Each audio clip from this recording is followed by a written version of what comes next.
20 years ago, if I'd have said the name Kia to you, you either would have said, what's Kia? Or you would have said, oh, Kia, don't they make those really cheap small cars? What's it called? The Picanto. That's not what you'd say anymore though. Thankfully, Kia has come a very, very long way in the last 10 years, and this is their latest creation, and I'm very, very excited to drive it. It's the Kia Stinger, and this is why I'm very, very excited to drive it.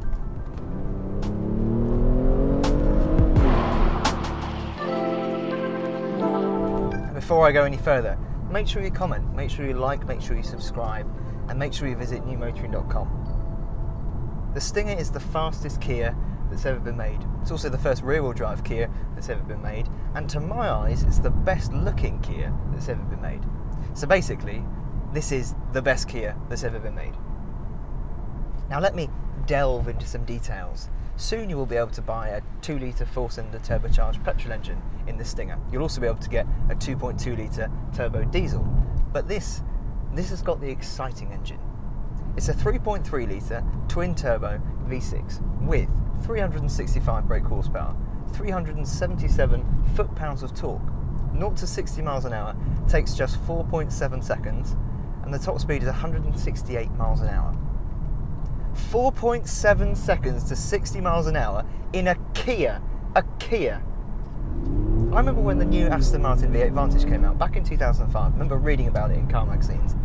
And that would do 0 to 60 miles an hour in 4.7 seconds. And yet today, here I am driving a Kia that will do 0 to 60 in 4.7 seconds. That is both amazing and also slightly crushes some of my childhood. The idea that a £40,000 Kia has the same level of performance as an Aston Martin just blows my mind, frankly. That is ridiculous. And what I like is the fact that when you're not going super fast, when you're not putting your foot all the way into the carpet, the way it delivers its performance is just very, very smooth, very quiet, very refined, and it just builds. There's a sense, an underlying sense that this is quite a powerful car, and when you just gently accelerate up to like 40, 50 miles an hour, it's just very effortless. I really like that. But the engine isn't perfect. Yes, it makes a lovely noise when you turn it on, and it makes a good noise when you accelerate hard, but from the outside, it's really, really quiet, weirdly quiet. In fact, when we put a camera outside by the exhaust, pretty much couldn't hear anything at all. It's just a bit too quiet. I think I was expecting a bit more noise and a bit more theatre on the outside. Inside you can hear it, but just on the outside it's not as loud as I thought it would be. It also uses a little bit more fuel than you'd probably be used to in most Kias. Kia reckon you'll get about 35 mpg combined, and on most journeys I've got anywhere between 25 and 30 miles to the gallon. And actually when I've been pushing it, it's been doing 15 miles to the gallon. Now granted, that's when I'm pushing it, but the average is still lower than I thought it would be. So if you're used to a Picanto, bear in mind you're probably going to have to use a little bit more fuel. The gearbox is an 8-speed automatic gearbox. That's the only gearbox you can have in the Stinger across all of the engines and all of the trims. And for the most part, it's very smooth. It's not always perfectly smooth, but for the most part it's pretty good. And when you accelerate hard, the changes are nice and quick.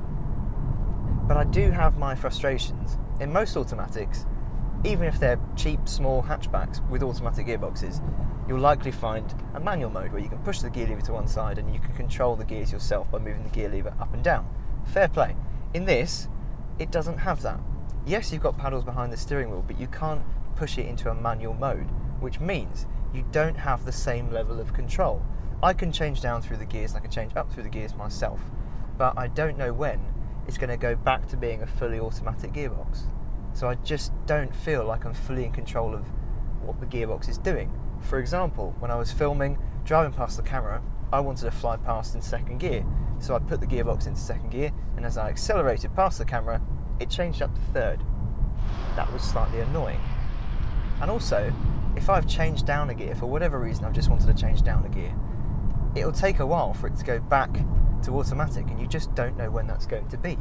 So you'll be hanging in second or third gear wondering, when is it just going to go back to D? When is it going to go back to normal? And it just takes a while.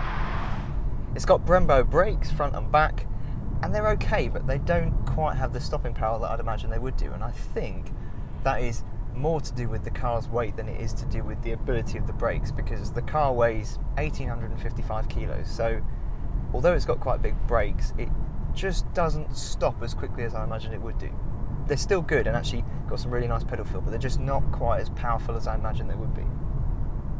The suspension though is nice. It's really, really nice. It corners flatter than any other Kia, definitely, but being firm, it hasn't made it uncomfortable. You can still do a long journey in this car and you'll get out and you'll feel absolutely fine. And there's plenty of grip.